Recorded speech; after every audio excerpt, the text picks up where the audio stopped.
This is Dynasty Portfolio Weekly, hosted by Scott Connor.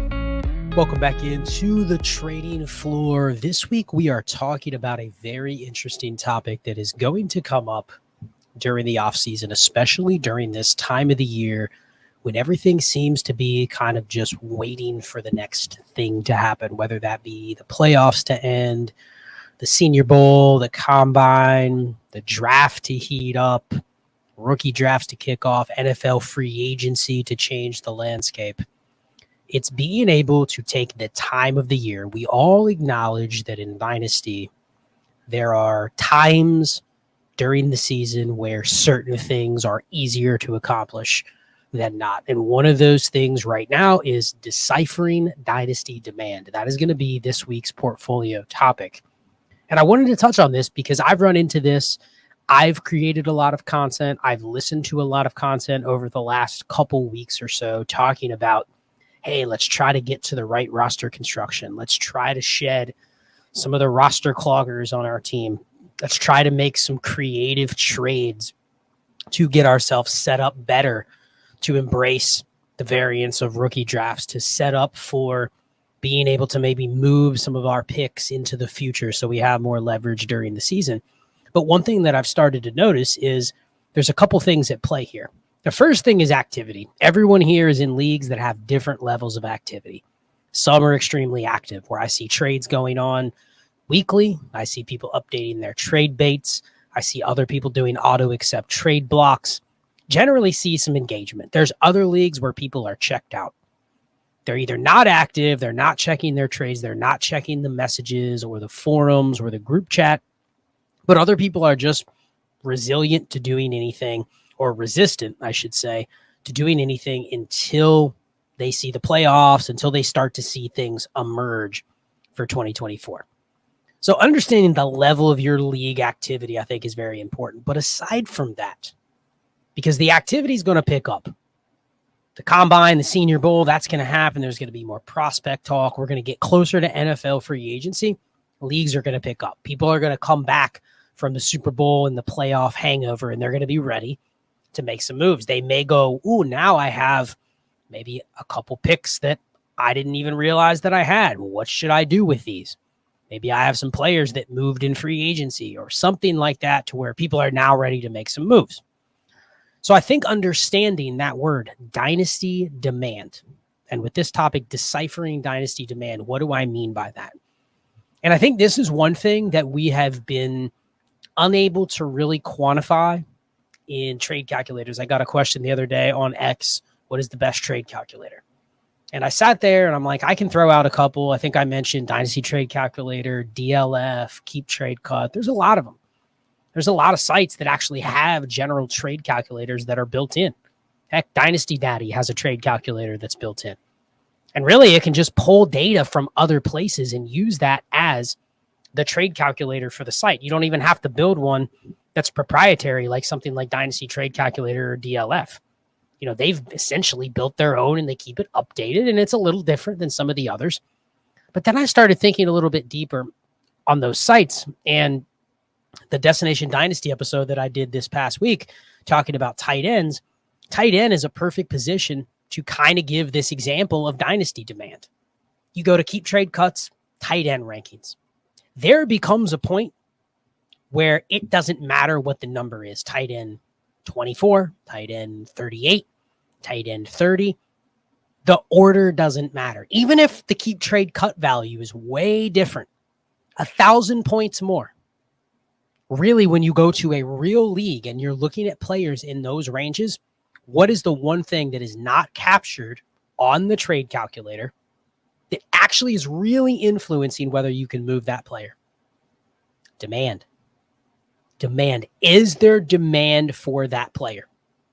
And I think this generally applies to most assets that are below like a first round pick, but it even applies to assets that are in that first round pick range as to whether you can actually get that value. And I've talked about this on past shows on Destination Dynasty. Flexibility. What does flexibility really mean? It means I have an asset that at any point, just like if you're a crypto trader or a stock trader, The big difference between that and Dynasty, I can go liquidate that at any time. I know what the price is. I can sell it. I may not like the return. I may not like the price, but I can go make the transaction. And I think that is what is different in Dynasty. That is why trade calculators do not tell the whole story. They do not account for demand, the demand for the asset that you have. You may go look up a player and it says that player is worth a late first, or that player is worth a random 2025 first, or a mid 2026 first. There's plenty of players on Keep Trade Cut that are in that range. But here's the thing. Does the demand exist for them in your league? And when I say demand, I mean right now, when who knows how many people are active.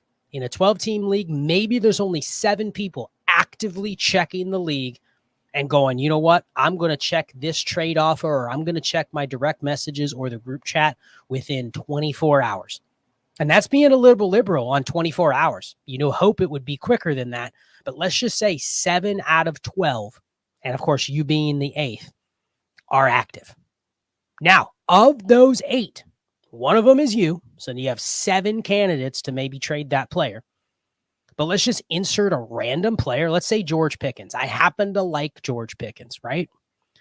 But is there demand for him at that price in your league right now? Not in a month, right now.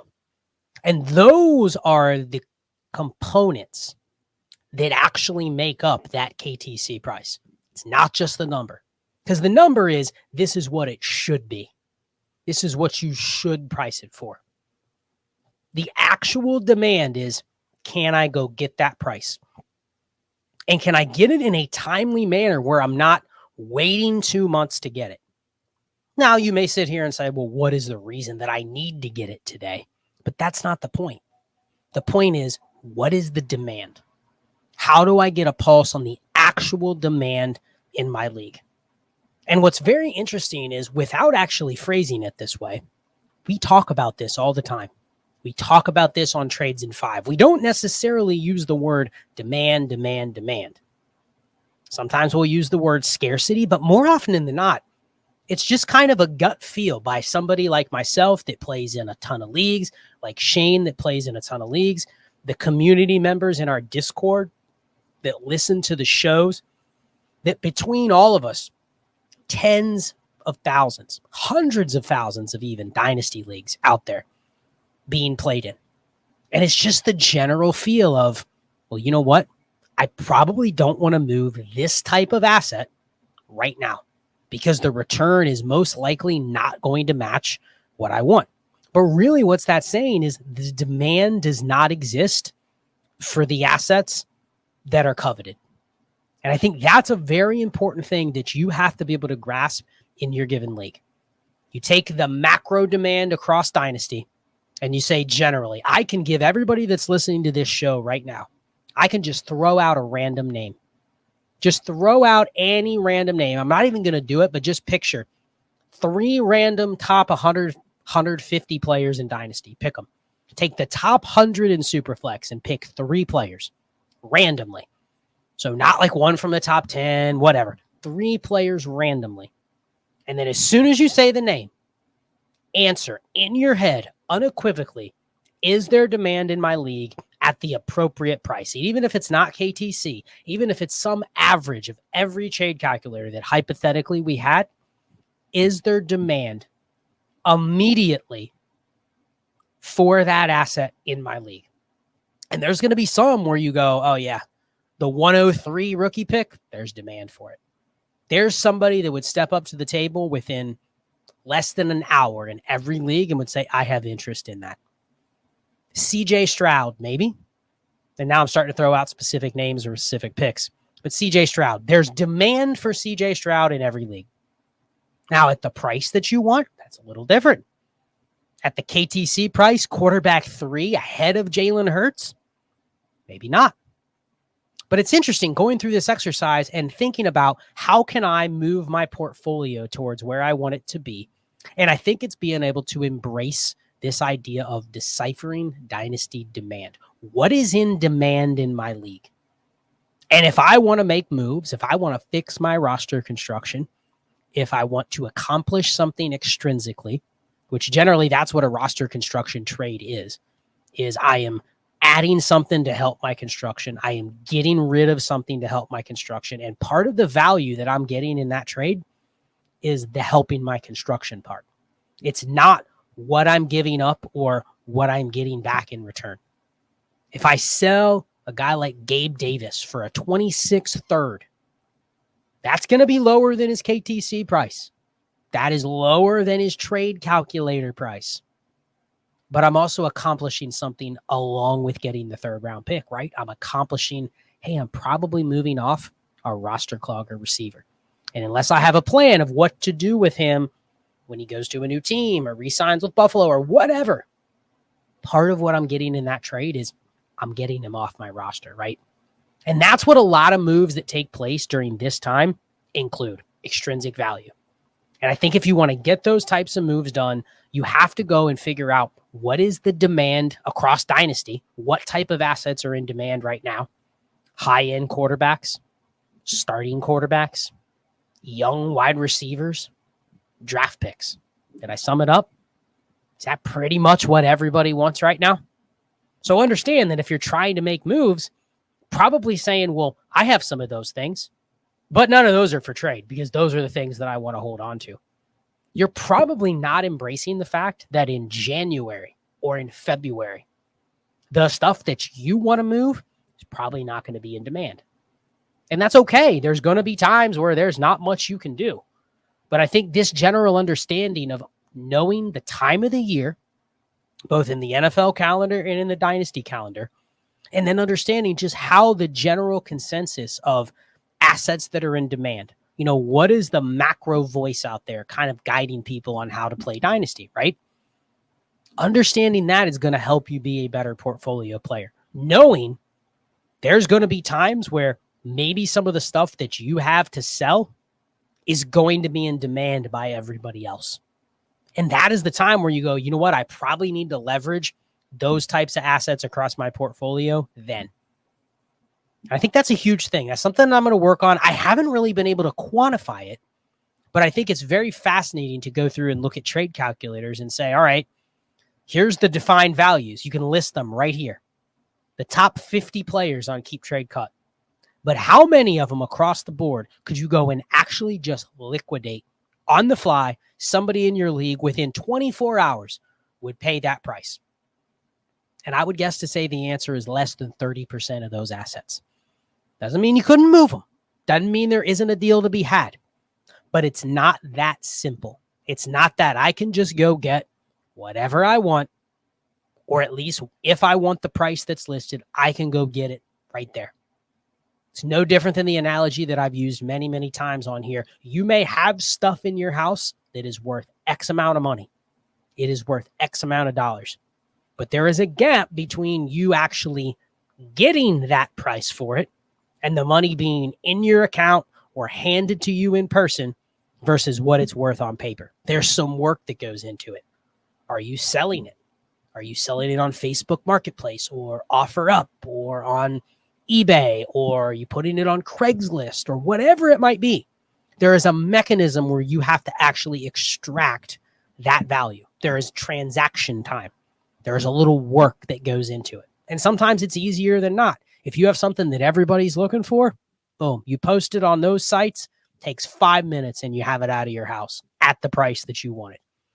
I think that's a fascinating concept for Dynasty because having flexibility and being able to kind of always stay ahead of what the demand curve is huge. But I've already noticed there's leagues where I probably just have to wait because there's just no demand and or activity for what I'm trying to do at that given time. So I think it's an interesting concept. I know it's kind of broad. It doesn't really have a ton of actionability.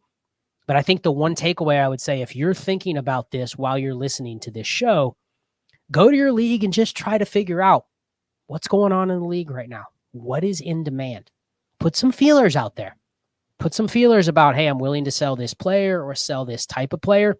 And sometimes you have to be honest with yourself as to when you look at your own roster and you're thinking about your roster construction and you're thinking about, let's just say, your threshold receivers, right? I'm thinking about my threshold receivers. I may have a couple that are 23, 24 years old. I may have a couple that are 28, 29 years old. I may have a couple that I know could be wide receiver threes, guys like Jacoby Myers, but their production value far outweighs what I would ever get for him. But then on the other hand, I may have a player like Jaden Reed, where everybody's going to like Jaden Reed. Now, you could squint and go, well, over a 1 to 2 year period, those two players could give me kind of similar production in the threshold range that I'm talking about. But which one's going to have demand? Which one are you going to be able to say, you know what, I can probably get 90% of the draft pick value or the market value there? The other one, I may at some point be able to get 80%. But right now, Jacoby Myers, the demand is zero. Right? The numerator is zero. There isn't anything to actually go to. So there's really no value at all in that asset. And that's the takeaway, is understanding a player may have X value or X price. But when there's zero demand, they have no value.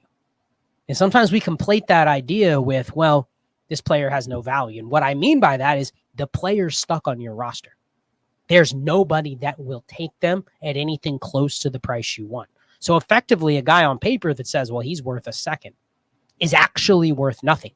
So you have to decide, does that type of asset fit into your roster construction or not?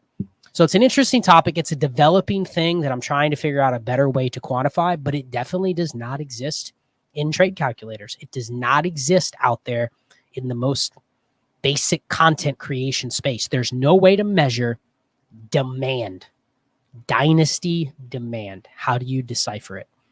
So if you have any feedback, let me know. There's a lot of thoughts on this, on ways that we can maybe measure it. There's probably different sites or tools that could be developed to kind of get a better pulse on just the true demand. Don't even care about the value. What is in demand? What is moving right now? And if we could figure that out and probably have a better way to quantify that, I think it could be very actionable. So let me know if you have any thoughts on deciphering dynasty demand. Anyone playing in playoff leagues, best of luck to you. Enjoy the NFL playoffs, the Senior Bowl, the Combine, NFL free agency, but right around the corner. So looking forward to the offseason. Check out everything over at destinationdevy.com.